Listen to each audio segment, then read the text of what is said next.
It all started in 2012, following my 5-year-old brother's death.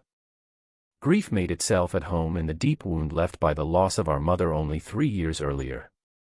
I was only 9 years old, too young to endure such agony. Eric had a way of lighting up the room, even when Dad was at his quietest. I used to think he was the glue holding us together.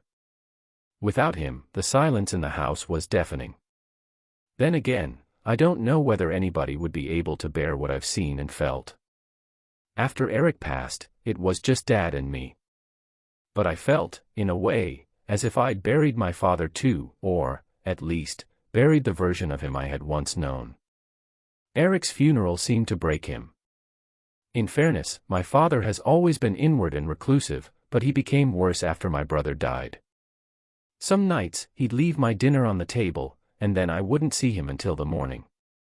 Other times, I'd hear him crying in his room, though he'd never admit it. "I miss Eric," I tearfully confessed one evening. And Dad simply replied, "We need to move on, Lorna." Maybe that would have been easier if I hadn't felt so isolated. Knowing what I know now, however, I wonder whether I should be thankful. I was a meek child, and trauma has left me a meeker adult. The meek go unnoticed, and that may well have saved me. At some point in late 2012, I spent the weekend with my grandparents. And when I returned, I immediately noticed quite a pronounced difference in the house. "Where is it?" I asked as I lugged my suitcase across the upstairs landing. "Where's what?" my dad asked in a flat tone. I nodded my head at the white plaster on the ceiling above.